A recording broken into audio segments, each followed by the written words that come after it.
Okay, so a very good morning class. आज हम लोग पढ़ने वाले हैं 7th क्लास का 4th चैप्टर, जो कि है ऊष्मा। ठीक है, देखो हम लोग चैप्टर की थियोरीज़ के कंटेंट को इसलिए उठा रहे हैं। हम लोग फैक्ट्स मतलब वन लाइन फैक्ट्स भी ले सकते थे, बट वन लाइन फैक्ट में क्या दिक्कत है भैया कि आप पूरा रटोगे, आपको कुछ समझ नहीं आएगा। ठीक है, और अगर एग्जामिनर थोड़ा सा घुमा के अगर आपसे क्वेश्चन पूछता है तो आपको फिर वो समझ नहीं आएगा। ठीक है, तो एक बार बस पढ़ना ही तो है। ठीक है, 10-15 मिनट की एक वीडियो होता है, अगर एक चैप्टर भी ख़त्म होता है, उससे आपके कॉन्सेप्ट क्लियर होते हैं, तो उसमें बुरा क्या है ना। तो स्टार्ट करते हैं भाई ऊष्मा से। ऊष्मा से क्या समझते हो भाई? कोई भी चीज़ ऊष्मा की बात आती है तो हम क्या सोचते हैं? गर्मी।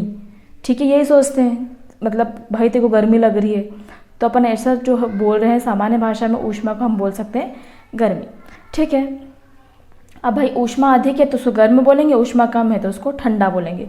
ये तो बहुत ही कॉमन सेंस है कि हम गर्म और ठंडा स्पर्श से बता सकते हैं।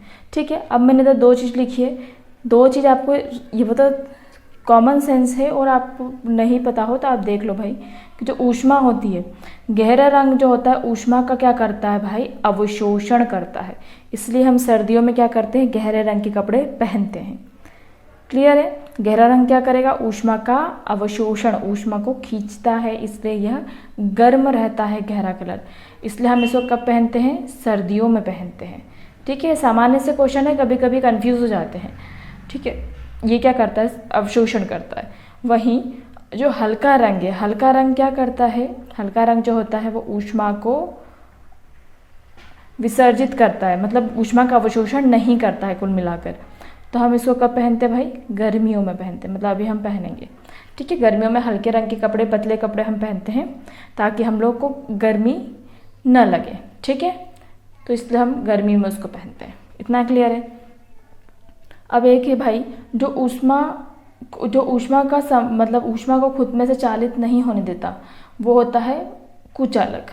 ठीक है, जैसे वायु हो गया, अगर वायु ऊष्मा का चालन करती तो क्या ये हाल होता हमारा, है ना। तो वायु जो है वो ऊष्मा की कुचालक है, जल जो है वो वायु की कुचालक है ऊष्मा का। ठीक है, तो ये आपको ध्यान रखना है कि वायु और जल क्या है? ऊष्मा के कुचालक है। क्या है भैया? कुचालक है। ठीक, उसमें उसको ऊष्मा दी जा सकती है, उसको गर्म किया जा सकता है, बट वो चालक नहीं है उसके। ठीक है, ये क्या है? कुचालक है। क्लियर है? फिर भैया सुचालक कौन होगा? जो उसमें से खुद ऊष्मा को संवहित होने दे सकता है। जैसे हमारा हो गया कोई भी मेटल होता है, जो भी मेटल हो गया, आयरन हो गया, कॉपर हो गया, ये जो मेटल होते हैं वो सुचालक होते हैं ऊष्मा के। इतना समझ में आ गया है? ठीक है, अब ऊष्मा की बात करें तो ऊष्मा कोई चीज़ ठंडी है, गर्म है, हम लोग स्पर्श से बता सकते हैं। ठीक है, इतना अपन को पता है कि हाँ भाई कोई व्यक्ति जो है, मान लो उसको बुखार है, तो आपने टच करके बता दिया कि हाँ तेरे को बुखार है। पर कभी कभी क्या होता है कि हमको सामने वाला बोलता है कि देख मैं कितना गर्म हो रहा हूँ, उससे ज़्यादा गर्म तो अपन ही हो रहे होते हैं। ठीक है, तो स्पर्श जो है वो हमको स्पष्ट ऊष्मा का ज्ञान नहीं देता है। वाई? बिकॉज मान लो कि भाई हम लोग बर्तन मांज के आए या कपड़े धो के आए या नहा के आए हैं, हम किसी सामान्य व्यक्ति जो बैठा हुआ उसको टच करेंगे तो क्या लगेगा हमको? वो गर्म लगेगा, क्योंकि हम खुद ठंडे हो रहे हैं। ठीक है, तो स्पर्श जो है वो हमको एक्यूरेट जो होता है ऊष्मा का माप नहीं देता है। दैट्स वाई हम लोग ऊष्मा या ताप का मापन के लिए किसको यूज़ करते हैं भैया? थर्मामीटर का यूज़ करते हैं। अब इसमें आपको क्वेश्चन क्या उठ के आएगा? थर्मामीटर की रीडिंग आ जाएगी, सीधी सी है। थर्मामीटर में किसका यूज़ करते हैं? ये सभी को पता है, पारे को यूज़ करते हैं, पारा। ठीक है, पता है ना भैया? तो थर्मामीटर में हम पारे का यूज़ करते हैं। और थर्मामीटर की जो रीडिंग होती है पहले जो होती है वो फ़ारेनहाइट में यूज़ होती थी।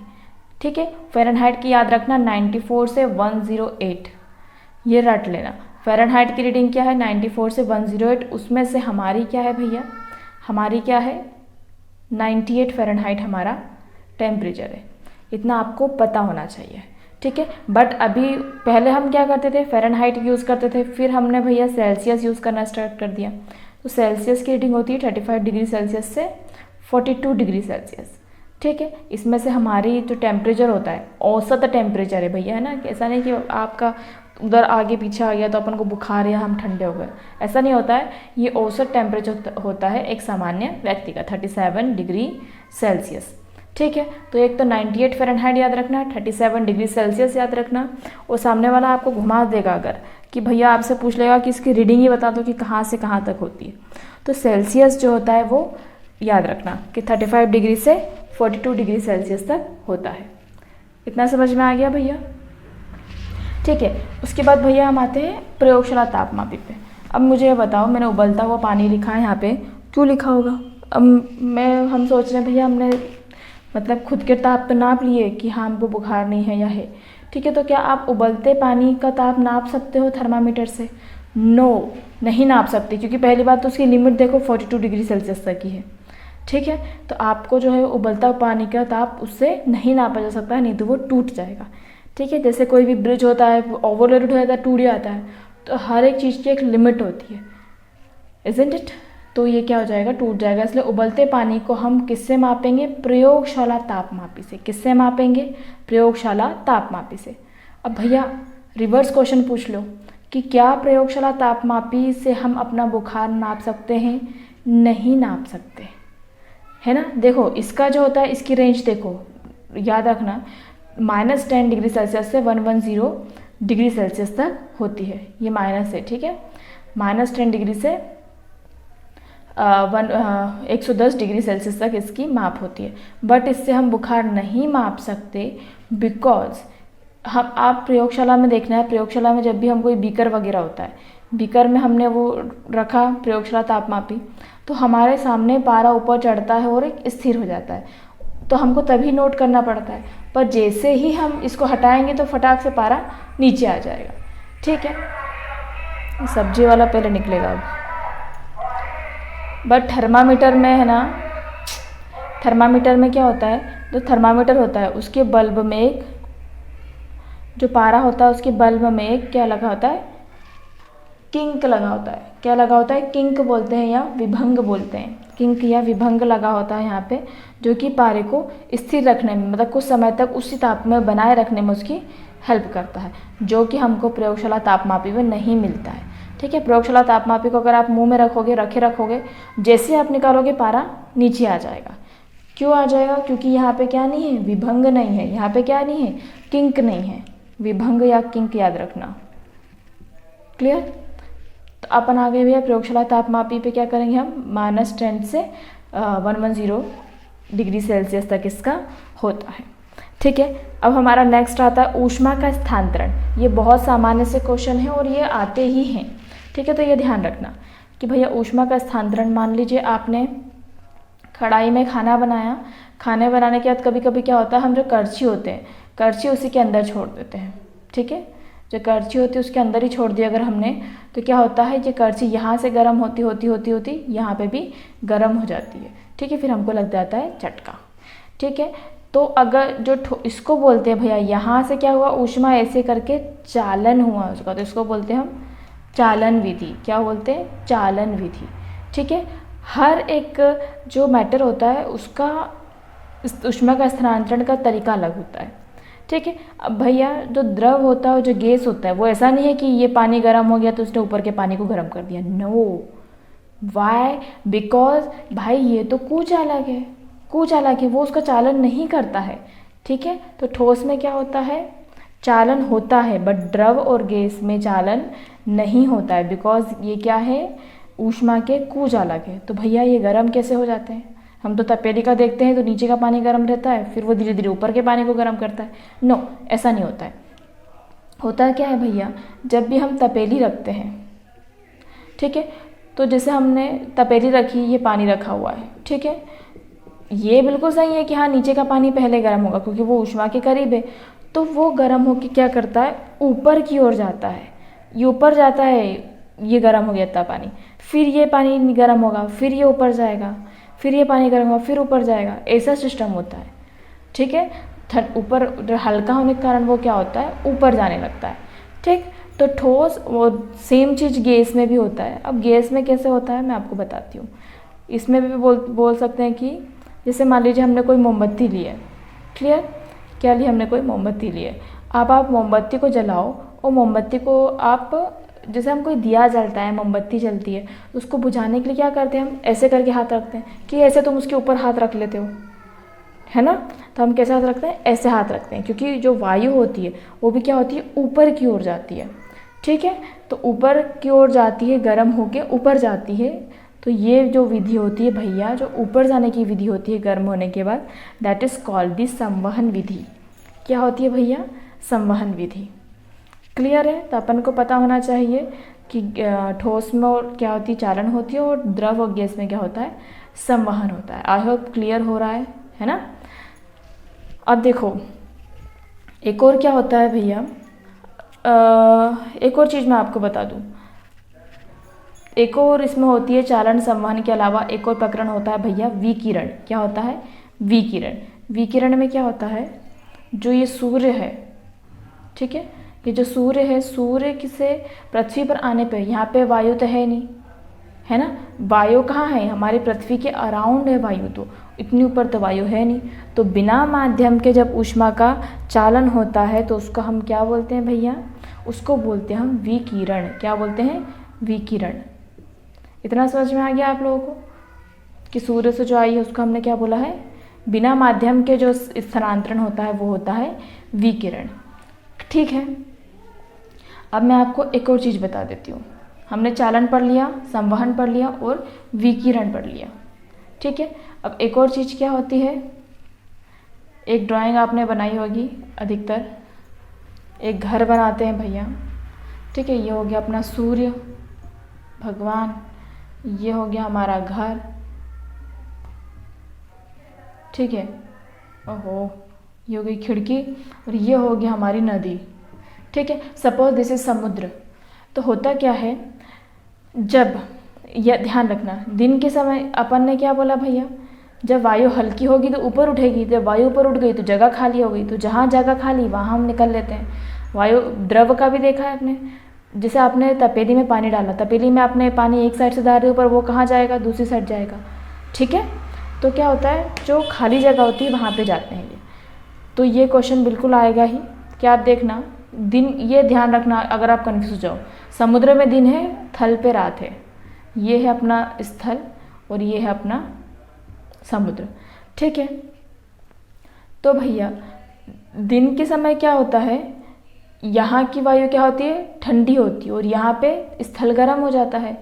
तो वायु इस तरफ जाती है, ताकि मतलब ठंडी हवा इसको देती है। ठीक है, समुद्र के किनारे देखना तापमान बड़ा अच्छा रहता है, दिन में उसको ठंडी हवा देगा और रात में इसको गर्म हवा देगा, है ना। तो ये भैया दिन के टाइम चली अपनी ठंडी हवा, और यहाँ से चली हमारी गर्म हवा। ठीक है, तो जो दिन के टाइम इसकी ठंडी हवा इसकी ओर चलती है, तो वो क्या होती है भैया, समुद्र समीर, समुद्र समीर। ठीक है, और ये जो स्थल की तरफ से समुद्र की ओर चलती है उसको बोलते हैं हम लोग स्थल, स्थल समीर। ठीक है, अब इसका कॉन्सेप्ट यही है भाई कि दिन के समय क्या होता है, दिन के समय यहाँ ठंडा है, स्थल जल्दी गर्म हो गया, तो गर्म हो गया तो यहाँ की वायु ऊपर उठ गई, जगह खाली, तो ये ठंडी हवा यहाँ से इधर बहने लगी। अब भैया रात के दिन टोटल अपोजिट हो जाता है। क्या हुआ है, जल, अब गर्म हवा जो ये इसके फेंक रहा था, तो जल क्या हो गया, गर्म हो गया। अब जल गर्म हो गया तो उसको ठंडा होने में टाइम लगेगा, जबकि स्थल जो होता है जल्दी ठंडा हो जाता है। तो क्या होता है, फिर ये गर्म हवा जो होती है फिर समुद्र से स्थल की ओर चलती है, और इसकी ठंडी हवा यहाँ चलती है। मतलब कुल मिला के ऐसा ध्यान रख लो भैया, यहाँ दिन के समय चलती है समुद्र से स्थल की ओर, और यहाँ रात में चलती है स्थल से समुद्र की ओर। ठीक है, ये होती है समुद्र समीर, ये होती है स्थल समीर। That much is clear to all. तो हम लोगों का ये चैप्टर यहीं पे फिनिश हो गया है। ठीक है, और सूर्य से जो आ रही है वो किस माध्यम से आ रही है, विकिरण के माध्यम से आ रही है। किसके माध्यम से आ रही है, विकिरण के माध्यम से। अब मैं आपसे एक दो क्वेश्चन पूछूंगी। मान लीजिए आपको, मतलब ऐसे सिंपल क्वेश्चन आ सकते हैं कि मान लो आपको ठंडी लग रही है और आपको एक मोटा कंबल दे दिया है और एक आपको 2 कंबल दे दिया है, तो आप इसमें से किसको चूज़ करोगे कि आपको सर्दी न लगे। ठीक है, तो भैया इसमें अपन चूज़ करेंगे, क्या दिया है आपको, एक मोटा कंबल दे दिया और एक 2 कंबल दे दिए, पतले पतले, पतले पतले लिख दिया, पतले पतले 2 कंबल लिख दिए, दे दिए। ठीक है, तो मोटा कंबल है, ठीक है, ये ऊष्मा देगा, बट पतले 2 कंबल है वो ज़्यादा ऊष्मा देंगे। ठीक है। तो हम पतले 2 कंबल को लेना प्रेफर करेंगे। वाई? बिकॉज हमने बताया कि ये जो क्या बोलते सकते हैं यार इसको, जो फर होते हैं, जो हमने इसके पहले पढ़े ना, जांतव रेशे, कंबल है तो जांतव रेशों से बना होगा, ठीक है, उनसे बना होगा या फिर उस टाइप के रेशे से बना होगा। तो इनको इस प्रकार फॉर्म किया जाता है कि इनके अंदर वायु क्या होती है, फंस जाती है, ठीक है। तो जब 2 कंबल हम लेते हैं तो 2 कंबल के बीच क्या होगी, वायु फंसेगी, और वायु क्या है, ऊष्मारोधी है, ऊष्मारोधी है, ठीक है। मतलब ये ऊष्मा को बाहर नहीं निकलने देगी, क्योंकि ये इसके बीच में हमको अलग से ऊष्मारोधी लेयर मिल रही है। दैट्स वाई हम कंबल के मतलब पतले पतले 2 कंबल को लेंगे, ठीक है। समझ में आ गया है? अब मुझे बताओ, और क्वेश्चन मैं बुक से ही पूछ लेती हूँ, बुक में भी अच्छे क्वेश्चन हैं, क्योंकि उठा के वो आपको वही दे देता है, ठीक है। गहरे रंग के कपड़े कब पहनोगे आप, सर्दियों में, और हल्की रंग के कपड़े कब पहनोगे, गर्मियों में, है ना। एक और बताओ, उबलते हुए पानी का ताप हम किससे नहीं नाप सकते, थर्मामीटर से, ठीक है। ये सिंपल क्वेश्चन है। अब देखो वर्ग 2 की बात हो रही है तो वो एनसीईआरटी ही उठाएगा, और क्या ही उठाएगा वो, ठीक है। तो हम कम से कम एनसीईआरटी तो कवर करें। और फिर है कि ताप को डिग्री सेल्सियस में मापते हैं, तो डिग्री और सेल्सियस याद रखना, डिग्री सेल्सियस में मापते हैं, ठीक है। तो ये हो गया हमारा चैप्टर फिनिश। अब हम लोग मिलते हैं नेक्स्ट चैप्टर में, और अगर आपको कोई इम्प्रूवमेंट चाहिए तो आप मुझे कमेंट में बता सकते हैं, अगर वीडियोस कैसी क्या बनाना है या कैसी आप चाह रहे हो, ठीक है। वन लाइन फैक्ट हम लोग इसलिए नहीं पढ़ा रहे हैं भैया, क्योंकि वो कंसेप्ट क्लियर नहीं करेगी, रटने से कोई मतलब नहीं है, सामने वाले ने घुमा दिया तो आप भी घूम जाओगे फिर, है ना। सो अगर वीडियोस अच्छी लगती हैं तो लाइक कर दिया करो, शेयर कर दिया करो, और सब्सक्राइब भी कर दिया करो। सब नॉट सब्सक्राइब वाले ही वीडियोस देखते रहते हैं, ऐसा नहीं करना चाहिए। चलो ठीक है, जय माता दी।